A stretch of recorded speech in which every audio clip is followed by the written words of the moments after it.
Essa questão do ministério dos anjos maus é interessante estar estudando, porque tudo isso tem que ver com a salvação das pessoas, mas também com, querendo ou não, a diminuição um pouco da influência deles no toque dessa questão de seguir a Deus ou não. A influência deles que eles exercem nesse sentido de desviar o povo de Deus da verdade e de buscar, de certa forma, apagar qualquer tipo de relacionamento que existe entre Deus e os homens. E aí é importante ver o seguinte, desde a queda de Lúcifer, lá em Apocalipse 12, ali fala que foi expulso o grande dragão, a antiga serpente que se chama Diabo e Satanás, com ele os seus anjos. Mas diz lá que o dragão, que representa o próprio Satanás, de acordo com o verso 7, esse dragão ele arrastava com a cauda a terça parte das estrelas. Em profecia, estrelas está ligada a anjos, e nesse sentido todo, de acordo com o Apocalipse 5:11, o exército de Deus era de milhões de milhões e milhares de milhares. E aí você imagina, 1/3 dos anjos sendo expulsos, junto com Lúcifer, porque diz que o dragão arrastava essas estrelas com a sua cauda. Mas no livro de Isaías, é mencionado ali no capítulo 9, verso 15, que a cauda está ligada a falso profeta. Então Satanás, por meio da sua forma enganosa, o seu jeito ali de simplesmente disseminar as mentiras no céu, que ele sempre fez, nesse sentido ele conseguiu conquistar ou trazer a simpatia para si de mais ou menos 1/3 dos anjos, que representam aí um tanto de milhões e milhares de milhares. Esse 1/3 aí deles foi expulsa com Satanás para a Terra. Então, assim, a numeração é muito mais alta, obviamente, do que o número de seres humanos. E daí a importância de estudar justamente sobre isso, porque estamos infestados, digamos assim, de seres desse tipo. E atualmente eles estão aonde? Dentro das igrejas. Dentro das igrejas cristãs, evangélicas, igrejas católicas. Não que Deus está lá, porque o verdadeiro Deus já foi expulso há muito tempo. A maioria crê na Trindade, então, portanto, automaticamente é como está escrito no livro de Apocalipse 18, que fala ali que para sair da Babilônia, sai dela, povo meu, para não ser cúmplices dos seus pecados e não participar dos seus flagelos. E fala ali essa questão de ser cúmplice, e ainda menciona a ideia de que ela se tornou morada de demônios e convívio de toda espécie de ave imunda, de gênero de ave imunda e detestável.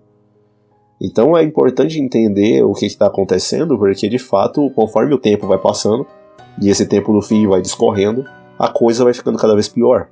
Então contra quem nós lutamos? Em Efésios 6:12, Paulo diz: porque não lutamos contra a carne e sangue, mas contra os principados, contra as potestades, contra os governantes das trevas desse mundo, contra a maldade espiritual, margem, espíritos malignos em lugares altos, margens, lugares celestiais. Então, deu uma ênfase aqui em algumas palavras, nessa sequência de falar que maldade espiritual, na verdade são espíritos malignos, e lugares altos ou lugares celestiais. Até mesmo no esoterismo, quando a pessoa vai estudar ali a astrologia, essas coisas, diz lá que os astros, eles determinam a vida das pessoas. Os astros, as estrelas, as constelações, E aí é interessante porque o pessoal, eles não se ligam que eles estão ligando o vínculo ali de destino das pessoas a simplesmente a ação e influência desses espíritos malignos. Até esses lançamentos de pedras fundamentais dentro das cidades também corrobora com isso, porque em cada cidade há um deus ou um demônio que é adorado. E isso mesmo nessa época moderna. Então é interessante ver esses detalhes, porque se estrelas, de acordo com Apocalipse 1:12, está ligada a anjos, o que se dirá de uma pessoa que é regida por uma constelação X ou Y? Se são associações de demônios que estão trabalhando com aquela pessoa, aquele indivíduo em específico. Entende? Porque diz o texto aqui de Efésios 6:12 que são espíritos malignos, ou seja, contra a maldade espiritual, nos lugares altos, ou seja, nos lugares celestiais. Então são pessoas que estão sendo regidas por anjos que habitam nos lugares celestiais. E não são anjos bons, são anjos malignos, que foram expulsos de onde Deus está habitando, que é o céu. Então é importante entender isso, porque as pessoas de fato aí, elas não percebem que os fatos da história eles corroboram com essas declarações que vêm através da revelação bíblica sobre essa questão de que a raça humana de fato é sujeita à influência malévola de uma organização bem organizada e onipresente de demonismo, que vai estar organizando essa estrutura mental no ser humano, e cada um desses demônios ou classes de anjos que foram expulsos, eles trabalham com determinadas áreas dentro de cada aspecto da vida do ser humano, cujo objetivo é destruí-los, literalmente, ou fazer as pessoas apodrecerem vivas, digamos assim. Então é importante justamente entender esses detalhes, porque de fato há uma organização bem organizada onipresente de demonismo, tanto na carreira das nações como também nos fenômenos que existem aí no destino, a presença e a habilidade de poderes demoníacos e frequentemente proeminentes, frequentemente dominantes no mundo. E Para onde foram lançados os anjos que pecaram? Lá em 2 Pedro 2,4 diz: porque se Deus não poupou aos anjos que pecaram, mas lançou até o inferno. Essa palavra inferno aqui do grego Tártaros, tá? Significa lugar de trevas. E selou ali em cadeias de trevas para serem reservados para o juízo ou o julgamento. Então, assim, necessariamente Deus expulsou esses anjos juntamente com Lúcifer, e eles, de fato, foram reservados aí para o julgamento, para o juízo. Na Terra, durante o ministério de Jesus, os demônios atuaram bastante, possuindo pessoas, levando... Para onde Jesus ia, tinha sempre alguém doente, tinha alguém com problema de saúde, tinha alguma pessoa com algum problema, alguém morria, ou tinha aleijado, coxo, cego, e tinha também pessoas lunáticas, pessoas endemoniadas, e etc, etc. Para onde Jesus ia, sempre tinha ali algum problema. E esses problemas não vinham de graça, porque eles estavam ali simplesmente incitados pelas forças demoníacas que existiam na época e estavam querendo atrapalhar o ministério de Jesus. Então, assim, Jesus ali naquele tempo, ele chamou Satanás de príncipe desse mundo, de acordo ali com João 14, versículo 30. Paulo depois, 2 Coríntios 4,4, ele vai mencionar que Satanás é o Deus deste mundo. Curiosamente, o Deus deste mundo, o Deus cristão, né? A Trindade, não tem algo a ver, mas é interessante pensar também dessa forma. E Efésios 2,2, príncipe das potestades do ar.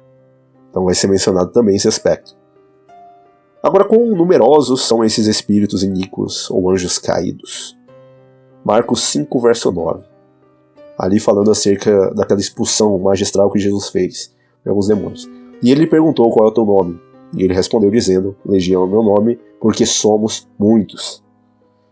E aí você vê a quantidade, né? Muitos. Lá no Apocalipse fala que é a terça parte das estrelas do céu. Muito interessante. Qual a principal ocupação de Satanás e seus anjos? Aqui existem pelo menos 4 categorias, tá, de ocupações. De acordo com Marcos 1, versículo 13, a primeira delas é tentar o ser humano. Jesus foi tentado desde o momento ali que ele nasce praticamente no mundo até o último suspiro. Né? Se tu és o Filho de Deus, desça da cruz e salve também a nós. Então, a última tentação e sempre questionando a filiação de Cristo em relação ao Pai, questionando se ele é ou não Filho de Deus. Sempre. E o objetivo de Satanás, Marcos 1,13, tentar. E esteve ali no deserto 40 dias tentado de Satanás. 40 dias tentado de Satanás. O primeiro, no caso, vai envolver essa questão de tentação. O segundo aqui, 1 Pedro 5,8, sede sóbrios vigiai, porque o adversário, o diabo, como leão que ruge, anda por aí buscando a quem ele possa devorar. Então o objetivo dele é simplesmente devorar aqueles que não são sóbrios, que não vigiam. Né? Então sede sóbrios, vigiai, porque o seu adversário, o diabo, anda como leão que ruge, buscando a quem ele possa devorar. E Apocalipse capítulo 12, versículo 9 até o 12, ele vai mencionar uma outra categoria. Então a primeira categoria é tentação, a segunda vai destruir quem não está sóbrio, busca aí as pessoas para devorar. E a terceira categoria, Apocalipse 12, versículo 9 a 12, foi precipitado o grande dragão, a antiga serpente chamada Diabo e Satanás, que engana todo mundo. Ele foi precipitado para a terra, e os seus anjos foram lançados com ele. E ouvi uma grande voz do céu que dizia: agora é chegada a salvação e a força, e o reino do nosso Deus e o poder do seu Cristo. Porque já o acusador de nossos irmãos é derrubado, o qual nos acusa diante de Deus de dia e de noite. Eles, pois, o venceram pelo sangue do Cordeiro, pela palavra do seu testemunho, e não amaram suas vidas até a morte. Por isso alegrai-vos os céus, e vós que neles habitais. Ai dos que habitam na terra e no mar, porque o diabo desceu até vós, e tem grande ira, sabendo que já pouco tempo lhe resta.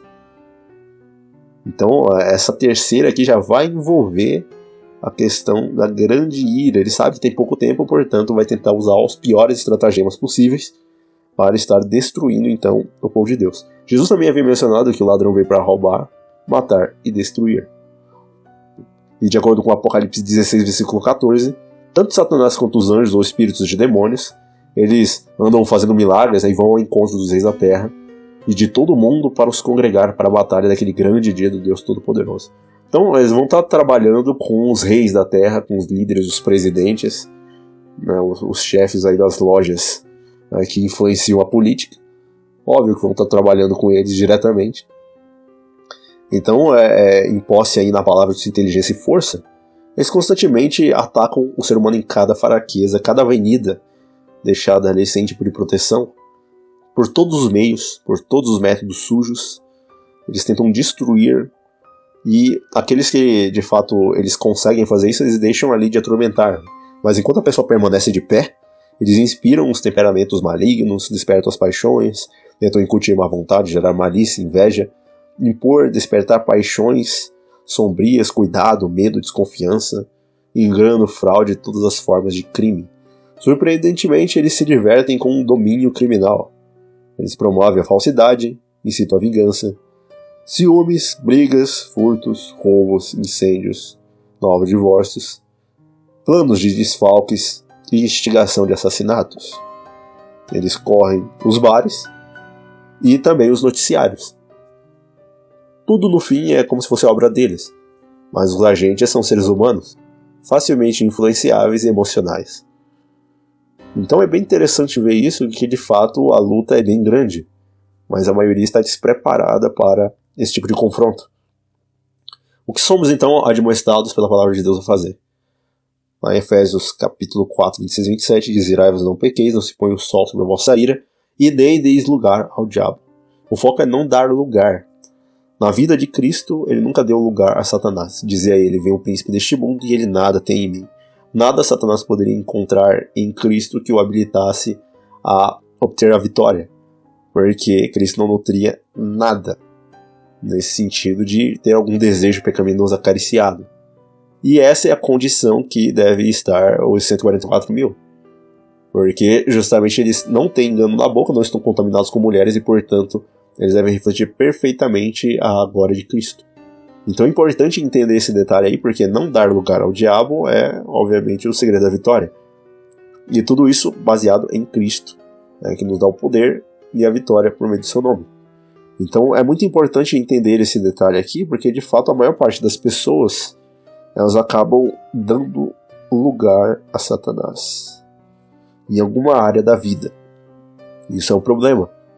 Aqueles que dão vazão à raiva, guardam rancores antigos, negociam com a tentação ou agem com o vício, se entregam à intemperança, orgulho, tolice e leviandade, ou dão lugar a qualquer outro tipo de fraqueza, eles acabam dando lugar então para o diabo. E dão lugar ao diabo, dão a oportunidade dele trabalhar e de usá-las também como agentes de tentação. Lembra? A mulher foi tentada por Satanás e logo, uma vez caída, ela se transforma em agente da tentação e já foi logo tentar o marido. Deveríamos, portanto, fechar os olhos a todos os caminhos que Satanás e seus anjos tentem abrir. Deveríamos suprimir a raiva, ser sóbrios e vigilantes, e cortar pela raiz qualquer estímulo ao pecado. Porque esses espíritos estão por aí esperando uma oportunidade. Que espíritos estão sempre prontos para enganar e arruinar aqueles a quem estão, de fato, aquelas pessoas que estão despreparadas, desprevenidas. Diz lá no texto de 1 Reis, capítulo 22, versículo 20 e 22, lá fala assim: e o Senhor disse, quem persuadirá? Aí fica uma margem aqui para enganar, tá? Enganar Acabe para que suba e caia remote Gileade. E saiu um espírito e apresentou-se diante do Senhor e disse: eu vou persuadi-lo, entre aspas, enganar. E o Senhor lhe disse: com o quê? E ele disse: sairei e serei um espírito mentiroso na boca de todos os profetas. Ele disse: tu persuadirás ele? E ele prevalecerá também, vai em frente e faça isso. Aqui uma questão, né, de quem iria enganar Acabe, e um espírito já se apresentou ali diante do Senhor dizendo que iria persuadi-lo. Como Acabe não seguia o Deus verdadeiro, o que Deus fez? Respeitou o livre-arbítrio. Pode ir lá e enganar. Então as pessoas que acabam não dando ouvidos a Deus ou viram-lhe as costas ficam totalmente desprotegidas espiritualmente da ação desses espíritos demoníacos. Portanto, eles mesmos têm aval para irem e enganarem essas pessoas, se tornando espíritos mentirosos na boca dos profetas que elas creem. Então, se a pessoa quer ouvir uma determinada coisa, ela vai simplesmente ouvir o que ela quer ouvir, e não mais a palavra de Deus, porque para essa a pessoa já virou as costas. Inclusive, lá em 2 Tessalonicenses 2, 9 a 12, é mencionado também a mesma coisa, cuja vinda segundo a eficácia de Satanás com todo o poder, sinais e prodígios da mentira. Então o iníquo chega com todo o poder, os sinais, os prodígios da mentira, para enganar justamente as pessoas. E com todo engano de justiça para que se perecem, porque não receberam o amor da verdade para se salvarem. Então, as pessoas que não receberam o amor da verdade, viraram as costas para Deus, É o que naturalmente vai acontecer. Elas vão dar crédito aos espíritos imundos que aparecem a elas e lhe dizem coisas aprazíveis para enganar. E aí fala, e Deus enviará a operação do erro para que creiam na mentira, para que sejam julgados todos que não creram na verdade, antes tiveram prazer na iniquidade. E com que muitos estavam possuídos no tempo de Cristo. Mateus 4,24, e trouxeram todos os enfermos, foram levados com diversas doenças e tormentos, e aqueles que estavam possuídos de demônios. Para onde Jesus ia, sempre tinha a ação, o ministério mal desses anjos caídos, imundos, nessa questão de tentar atrapalhar o ministério de Jesus. Os anjos malignos, semelhantes a vampiros, eles tomam posse e fazem servos, aqueles onde moram. Inclusive o próprio Jesus disse que quando o espírito sai do homem, encontra a casa varrida, tudo certinho ali em ordem, e aí depois, saindo, ele vai e traz consigo 7 espíritos imundos piores do que ele, e habituaria o estado daquele homem torna-se pior do que o primeiro. Pior que o primeiro, porque ele cedeu justamente a ação desses espíritos malignos. Então, apenas através de Cristo, esse cativeiro demoníaco pode ser quebrado, e até que isso seja feito, alguém nessa condição é levado cativo por Satanás à sua vontade. Seu autocontrole e poder para resistir à tentação desaparece. E lá em 2 Timóteo 2,26, e tornar a despertar, desprendendo-se dos laços do diabo, em que a vontade dele estão presos. Então a pessoa está presa à vontade de Satanás. E não tem como sair. A pessoa tem que ser tirada de lá. Tirada, se ela quiser. Com os espíritos malignos, às vezes, como é que eles tratam de fato as pessoas que eles possuem? De acordo com Lucas 9,42, e estando ele ainda por vir, o diabo o derrubou e desmaiou, um negócio assim, então fez o moleque desmaiar. É interessante ver, né, que de acordo com Apocalipse 18, fala que as igrejas, a Babilônia, o complexo religioso, o Legacy System religioso, ele simplesmente se tornou morada de demônios, com de toda espécie de ave imunda, gênero imundo, né, de ave impura e detestável. Ou seja, morada de demônios. E aí nas igrejas você vê exatamente esse comportamento aqui. As pessoas caindo, sendo derrubadas, espumando, pulando, gritando, fazendo loucuras. E dizem que não é à toa, né, para os que creem na Trindade, é o Deus Espírito Santo agindo nelas. Porque o Espírito de Deus não faz isso com a pessoa. Quem faz são os espíritos demoníacos, que derrubam as pessoas, fazem elas espumarem, gritarem, falar coisas que ninguém entende, porque essas pessoas estão sob o domínio de Satanás, que as trata como um mero esporte ou brinquedo. Então elas se tornam um esporte e brinquedo dos espíritos malignos e as possuem e controlam. Tem vários vídeos aí na internet, só abrir aí pra ver, que inclusive em outras religiões, nem precisa ser do ramo cristão, se vê a mesma coisa se repetindo. As pessoas pulando, gritando, cantando umas músicas totalmente profanas, e dizem que é o Espírito Santo tá agindo ali. Então, que fique claro, né? Se o Espírito Santo estiver agindo, a pessoa vai agir conforme está escrito em Gálatas 5:22. Vai ter amor, alegria, paz, bondade, benignidade, mansidão, domínio próprio, ou autocontrole em algumas bíblias. Coisas contra as quais não há lei, porque ela já está agindo em conformidade com a lei, portanto não há nada contra. Isso aí é o que a pessoa faz quando ela está sob a influência do Espírito de Deus. Mas uma vez na influência do Espírito demoníaco, ela vai cair no chão, vai espumar, vai gritar. E vai fazer essa balbúrdia toda que se vê nas igrejas cristãs. Inclusive algumas unções por aí que o cara taca o paletó nos membros e ele sai caindo que nem uns boliches. E é engraçado de ver até. Por mais que se saiba que é uma ação de um demônio ali que esteja fazendo. Mas a questão é que, de fato, essas pessoas precisam se ligar no que está acontecendo. Orar a Cristo para libertar elas, porque isso daí é essencial, uma vez que elas já estão presas naquele laço. E elas não vão conseguir sair necessariamente. Elas precisam ser tiradas de lá. Ao nos aproximarmos das cenas finais de aprovação humana, o que podemos esperar no tocante ao aumento das manifestações demoníacas? Ai dos habitantes da terra e do mar, o diabo desceu até vós, tem grande ira, porque sabem que pouco tempo lhe resta. Apocalipse 12:12. Familiarizados como estamos, e principalmente os demônios, né, as leis da natureza, as leis físicas, econômicas, etc. Eles provocam os diversos males, tempestades, doenças, mortes, tudo que está ao alcance do seu poder. Esses inimigos também pervertem a verdade, disseminam o erro tanto quanto possível. Muito melhor também do que os habitantes do mundo, eles sabem que o fim de todas as coisas está próximo. E rapidamente, e trabalham aí com todo o afinco possível, porque sabem que pouco tempo lhe resta, o tempo é muito curto. E aí nós somos definitivamente informados pela palavra de Deus de que o Espírito expressamente disse que nos últimos dias alguns apostatarão da fé, dando ouvidos a espíritos enganadores e doutrinas de demônios, de acordo com 1 Timóteo 4:1. Então a classe dos servos de Deus ali tem que estar de fato preparados, porque tem anjos maus, e através de homens maus, esses anjos eles trabalham e usam essas pessoas como meras marionetes, tá? Títeres, tá? Que fazem todo tipo de ataque, tá? Porque eles justamente utilizam essas pessoas para descredibilizar a mensagem verdadeira que vem através do espírito profético. Lá em Atos 7:52 fala: qual dos profetas seus pais não perseguiram? Já a classe de homens de Deus que são mais odiados pelos demônios, pelos anjos caídos, esses espíritos imundos, é o seguinte: são as classes dos profetas, a linhagem dos profetas. Porque a profecia ela vem para abrir os olhos do povo. Ela não vem para falar para a pessoa ser feliz, para buscar o caminho que ela deseja, né? Faz o que tu queres, né? Que ele dizia aquele padroeiro do rock, o Aleister Crowley. Mas a profecia chega para abrir o olho, falar a verdade, e é dura, muitas vezes. E a pessoa tem que aceitar, porque é a verdade. Aí se não aceitar, isso não vai mudar nada, a pessoa vai quebrar a cara do mesmo jeito. Então assim, é importante entender isso, porque de fato a classe mais odiada foram a linhagem dos profetas. Os pais, no caso dos judeus, né, eles perseguiram, mataram vários profetas de Deus.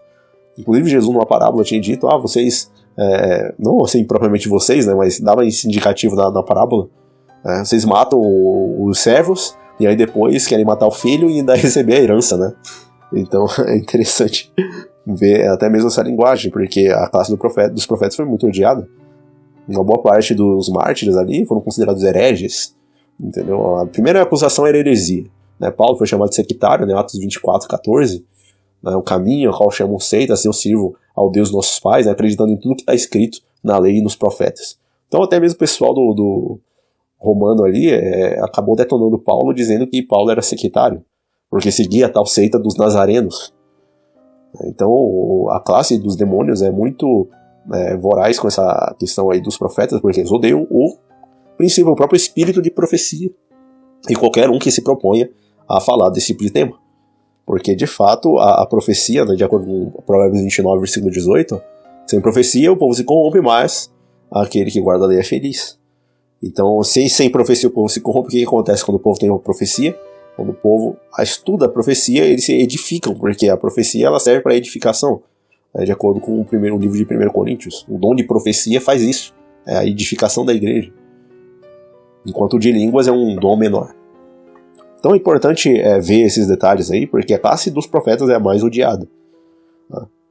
Então os anjos maus eles têm também essas questões, eles incitam os homens e as nações à guerra, desviam a atenção deles dos princípios do reino de Deus e os transformam todos em sacrifícios humanos, né, com a alma deles ali totalmente dominada e se irá para o inferno junto com eles. Tá? Então, familiarizados com essas leis que regem as condições mentais, os anjos caídos utilizam todas as suas artes ilusórias para despertar suspeitas e animosidades pessoais, para criar ressentimentos nacionais e conflitos sangrentos. O seu principal deleite é acompanhar a destruição da paz e o banimento da concórdia na terra, a amargar os podres filhos, né, do pecado e da tristeza contra outros meios e transformar o nosso mundo numa arena de conflitos e crimes. E a condenação final deles é o que está escrito de fato em Mateus 25:41. Então dirá também os que estiverem à sua esquerda: apartai-vos de mim, amaldiçoados, para o fogo eterno, preparado para o diabo e seus anjos. Fogo eterno em consequências, né? Porque o próprio livro de Malaquias diz que o dia que vem os queimará, diz o Senhor dos Exércitos, de forma que não deixará nem raiz e nem ramo. E vale a pena ver também Apocalipse 20, versículo 9, que fala também a mesma ideia.